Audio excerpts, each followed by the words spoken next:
Good to go?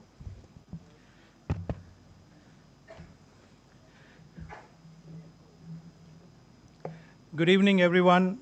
Thank you for joining us today at HCLTech's first quarter of FY24 earnings announcement. I will directly get into the business performance for the quarter. Q1 is typically a soft quarter for HCLTech due to the fact that productivity benefits for a large number of contracts kick in during the quarter. Having said that, though we did expect this to be a soft quarter, our performance was lower than our own expectations. I'll explain the factors influencing this in just a bit. Our revenues declined 1.3% sequentially, and our revenues grew 6.3% on a year-on-year basis in constant currency terms. In terms of our performance, in terms of an operating parameters, our EBIT came in at 17%. This is at the same level as our Q1 last year, which was also at 17%. On a sequential basis, it has declined from 18.1% to 17% this quarter.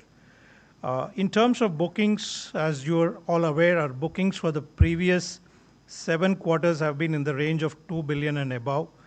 This quarter, our booking was at $1.6 billion. It's been a little softer. However, I'm very happy to report that our pipeline continues to grow. Last quarter, we did report that our pipeline has grown significantly. It has further grown in a strong way, even in this quarter. And we are very optimistic about the pipeline conversion and its revenue translation. That will help us meet the full year guidance which we have given. Our headcount also declined last quarter by about 2,500 people, primarily due to the fact that we've consciously not backfilled some of our attrition. Double-clicking on our quarterly performance by service line, our IT and business services had a good momentum on the new deals signed. A lot of new deals signed ramped up quite smartly, but most of the gains were offset with the reduction in discretionary spend in a couple of verticals. This has resulted in our ITBS segment being flat in constant currency terms.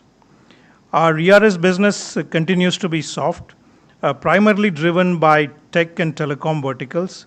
Our ERS business reported a decline of 5.2% quarter on quarter in constant currency. HCL Software continues to demonstrate a lot of resilience. On a year-on-year basis, the revenues in HCL Software has remained stable. In terms of verticals, three of our largest verticals delivered very strong double-digit YOY growth. Like financial services grew 5.1% sequentially and 14.4% year-on-year in constant currency. Manufacturing grew 3.6% quarter on quarter and 16.5% on a year-on-year basis. Life sciences and healthcare vertical also demonstrated strong growth of 13.4% year-on-year. These three verticals contributes to more than 60% of our total revenue. And growth in these verticals is really a great execution of large deals, which is translated into revenue. This has helped offset some of the reduction in the discretionary spend, and the net impact, we have delivered strong growth in these three verticals. On similar lines, we saw decline in tech and telecom verticals, primarily driven by a reduction in discretionary spend and the associated ramp downs. We are expecting these two verticals to pick up as well shortly.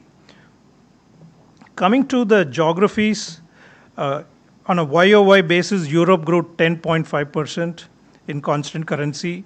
Americas grew 7.3% in constant currency, and rest of the world declined by 6% in constant currency.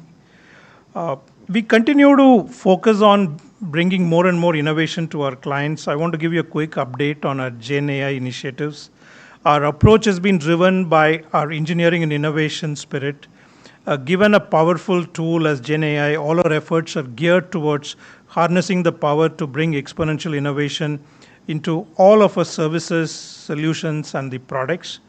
Our Gen AI labs, we have built and launched Gen AI labs in 3 locations across the world. These are the anchors and incubators to the solutions we are developing and have developed around digital workplace services, engineering services, digital business services, digital process operations, and HCL software products.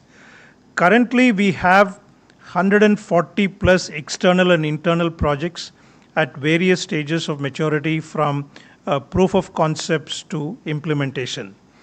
We've seen some good success in a couple of client-facing programs on Gen AI in the healthcare side, and we are also seeing some benefits. Though it's early days, we're seeing some good benefits of how it can be leveraged in IT operations. With that, I would want to also just summarize it by saying on an overall year perspective, given the strength of our pipeline and the momentum that we have in a few verticals and the momentum we expect to have in the rest of the verticals, we continue to maintain our guidance of 6 to 8% growth in constant currency for the full year, and we continue to maintain our EBIT guidance of 18 to 19% for the full year. With that, I will request Prateek to share more financial details. Thank you, CVK. So I'll just give you some color on the rupee numbers as well. So the company, HCLTech company revenue in rupee terms was at 26,296 crores, which is a 12.1% growth year on year. And services within that grew faster at 12.9% year-on-year in rupee terms. As already covered by CVK, in constant currency terms, our growth was 6.3% at a company level. Services grew at 7.1% in constant currency, and software was flat year-on-year. Our EBITDA margin for the quarter is at 20.5% and EBIT at 17% of revenue, and net income at 13.4% of revenue, which is up 7.6% on a year-on-year basis. Our focus on ROIC as a metric, return on invested capital, continues to move the needle. LTM, last 12 months, ROIC as of end June stands at 31.1%, which is an increase of 2.6% or 260 BPS on a year-on-year basis. Also, our cash generation or cash conversion ratios continue to be very robust. Our operating cash flow came in at 3,970 crores for the last 12 months, and free cash flow FCF at 3,688 crores, which are respectively 135% of net income and 126% of net income, both very, very healthy ratios. And our balance sheet continues to remain strong with gross cash at $2.66 billion and net cash at $2.4 billion. From a shareholder's perspective, the last 12 months diluted earnings per share is at 55 rupees 70 paise, which is 11.3% growth on a year-on-year basis. And the board has declared a dividend of rupees 10 for the quarter in line with our previous practice. The record date for which is 20th July, and the payment date shall be 1st of August.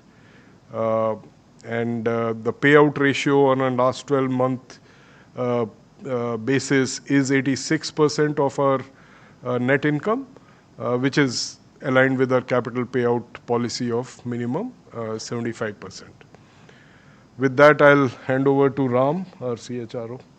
Thank you, Prateek. Good evening. We ended the quarter with the people strength of 223,438. We saw a reduction of 2,506. That's about 1.1% quarter on quarter. That's in line with what you saw with our revenue performance.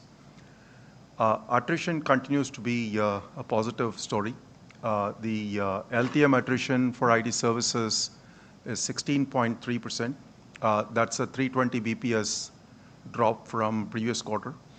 And on a year-on-year basis, that's a 750 BPS drop. So attrition continues to be a strong story. One update, typically this time of the year, we make our announcements on pay reviews. Last couple of years, the hiring that we have done and the compensations that revisions that we have done in the last couple of years, so we've taken that into consideration and have taken a decision to defer our annual reviews by a quarter. So that's one update. With that, I'll hand it back to CVK. Want to open for questions? Yeah, sure. We can take questions from the room, and then we can take questions on the call. That's question.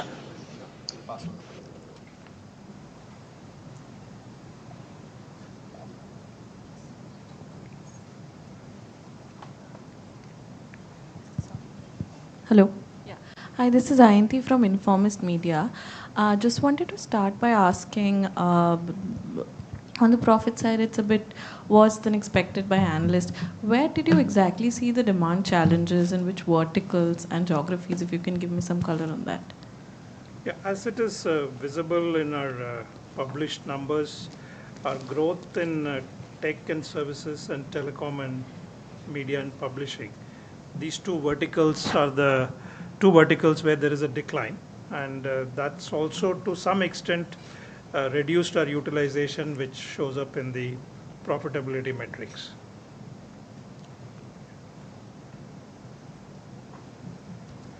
Just one more Yeah. from me. Yeah. So you have maintained your guidance for FY24, both in Right. EBIT and revenue. Given the macro conditions right now, do you expect to continue it for the rest of the year? And is there a possibility of a downward revision? No, I think we take a call based on what we see. So at this point, we believe we have enough momentum in terms of pipeline and the verticals which have done well. So we have maintained the guidance. So you cannot comment on what is the future. I mean, every quarter we will review it and provide you an update. At this point, given all the data that we have, while this quarter the booking has been soft, we believe we will more than make up for the shortfall in the coming quarter. So we feel quite confident of that. And that will drive the revenue momentum.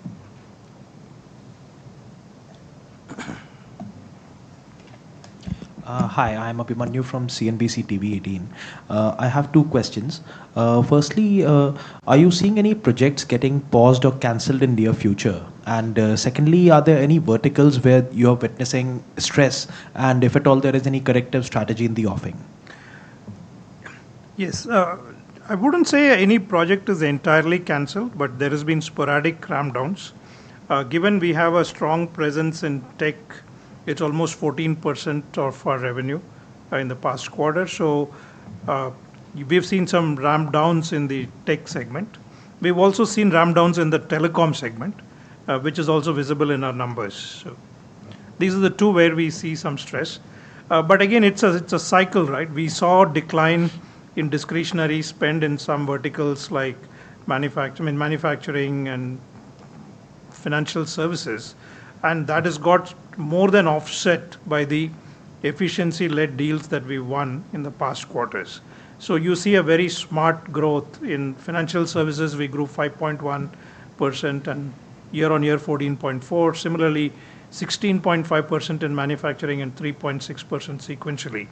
So that is really the cycle change, where the discretionary spend is going down, and it has got filled with new projects, new wins, which is contributing to the growth. So in telecom and tech, we are still maybe a quarter behind, I think, to kind of offset these two dynamics that are playing out. And we're pretty confident that we will deliver decent growth in these verticals, which will also help us deliver the full year guidance. My second question was whether there are any verticals where you're witnessing and any corrective strategy as such? No, I think a lot of it is very, very dependent on the client situations. Some customers are focused on how can they get the same outcome in their new projects at a lower cost. So we have specific strategies to accomplish that. And there are customers who want to bring more efficiency to kind of offset some of the inflationary trends that they're seeing in their business, especially the telecom segment. So we are working with them to find out more cost reduction kind of programs. So it's very client specific at this point in time. No more questions from here.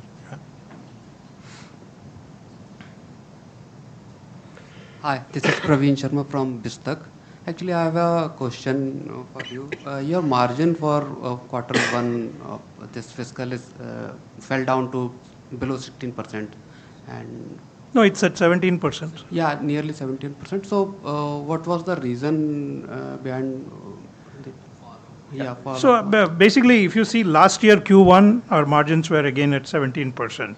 So usually Q1 is a seasonally soft quarter. So this is the quarter in which productivity benefits are extended to customers, and the revenue growth revenue has declined, which means we have a little bit more utilization possible, which is really hitting the cost, and that's why the margins I are have low. one more question. How do you see next 9 to 12 months in terms of revenues, and what are the key challenges?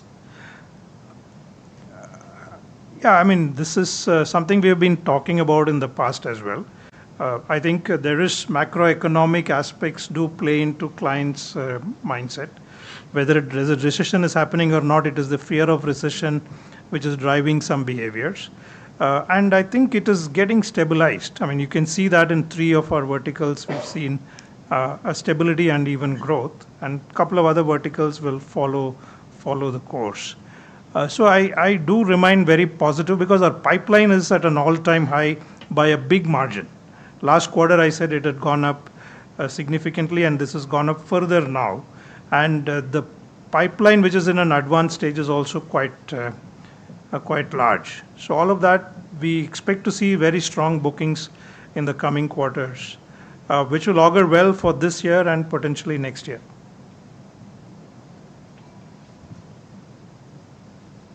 So we can move to the people who are joining us remotely. Siddharth, over to you. Can you please take the questions? Sure. Thank you, Ashutosh. Our first question today is from the line of Sai Ishwar from Economic Times. Sai, please go ahead.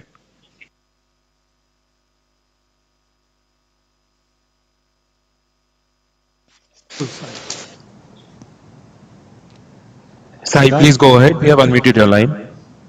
Yeah. Gentlemen, can you hear me? Yes. Yeah. So, first of all, I just wanted to know for the numbers. Actually, it's down usually like for the last 2 quarters and YOY basis, it's around $2 billion. But now this quarter, you've just given $1.5 billion. So I just wanted to know what is the primary reason which is driving this. And also, I also wanted to know that profit is down on a sequential basis. So what contributed to this fall, despite you said that annual compensation has been put on hold. I just wanted to know that. And also, I wanted to know, you said some of the attrition backfilling, you are consciously not done it. Why is that the reason? Thank you. Yeah. So maybe I'll take the booking question, then Pratik can respond on the margins, and the people question, Ram will respond. In terms of bookings, we had like 7 sequential quarters of 2 billion plus booking. And booking by nature is it can be spiky, it can be lumpy. It is just a coincidence that we had a very, very stable booking for last 7 quarters. It's quite possible one quarter you may not have the same level of large deals or same level of small deals. So that's why it's 1.5 billion, 1.6 billion this quarter. And I think what's important is to see all of this on an annualized basis. And maybe if you take the pipeline and the expected conversions, we feel pretty confident. This is just a blip, and we will more than recover in the booking numbers in the coming quarters. Pratik, you want to? Yeah. As far as the margins are concerned, we are at the same point as Q1 of last year. So if that is any consolation, that's the same starting point. And we have definitely put together in the last few days since we started looking at the numbers ourselves, action plan which leads to us achieving the margin guidance. So part of that is what Ram already shared with you, and we do have an action plan to reach there. So that is the reason we are maintaining it. I'll leave it there for the time being. Ram, for the HR question, please. So I think the question was about the attrition backfill. So 2 specific things. One, if you look at our current quarter attrition, 16.3, we are effectively back to FY20 levels, which is pre-COVID levels. As I said, that's a 320 BPS QOQ and a 750 BPS YOY. Last couple of years, if you look at the number of freshers that we had added, and last year was a record year for us. So last 2 years, we have been making those investments to add freshers. They go through a cycle of training before they get productive. So that's also flowing through into our productive capacity now. So that's one of the reasons why we didn't opt to go for replacement hires this quarter. Siddharth, you can take the next question, please. Yeah. Sure. Our next question is from the line of Ayushman. Ayushman from Business Standard. Please go ahead. AVK, Ram. I would like to ask you about the large deals. I mean, according to you, what is the sense in terms of large deals? Can we say that large deals are back? If yes, in which category of large deals are you really seeing? Are these really the cost optimization deals, or are they the real transformational deals? Thank you. Large deals, we have several large deals in our pipeline, and that's why we also see our pipeline to be significantly larger than what it was last quarter and what was there last 6 months back. Pipeline has got a mix. Today, cost transformation deals are not just about offshoring and things like that. They are driven by transformation projects which drive efficiencies and reduction in cost. It's about implementing automation. It is about right sizing some of the technology architecture, modernizing your technology architecture, cloud adoption where it is relevant. So all of this form part of this cost efficiency led deals. So you should take it like it's a mix of both, but more of the subset of these two, pure transformation and cost optimization. There are deals which have a combination of these two, is where we are seeing more traction. And to your direct question, yes, the large deals are back. Yeah. It may not show in this quarter's number per se, but they are back, yes. Thank you. Our next question is from the line of Mini Tejasvi from The Hindu. Mini, please go ahead.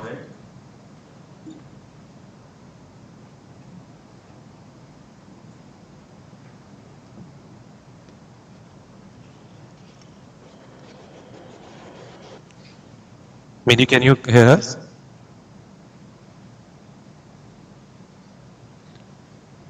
I think there's some technical problem in his line. We'll take the next question. The next question is from the line of Debangana from Money Control.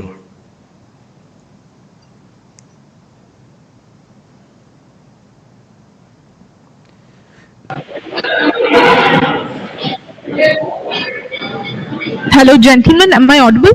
Yes. Yes. Go ahead. Yeah. Yes. So my question was, so there has been a lot of big misses this quarter, but the guidance remains unchanged.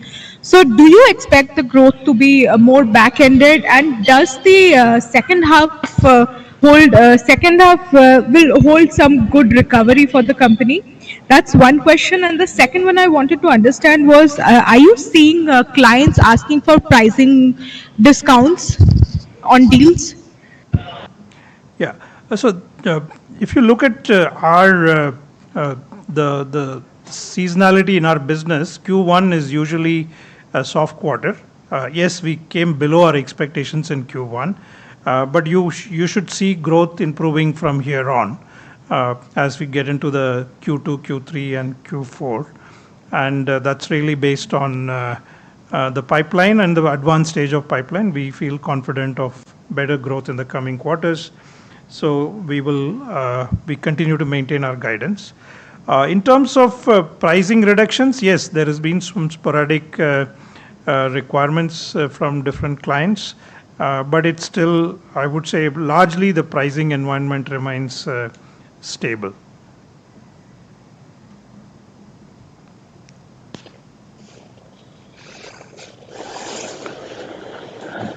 That's it. We have no more questions. Okay. For today. Over to you, Ashutosh. Okay, so I think we're yes. Thank you everyone for joining us, and look forward to talking to you during the next quarter. Thank you. Thank you. Thank you.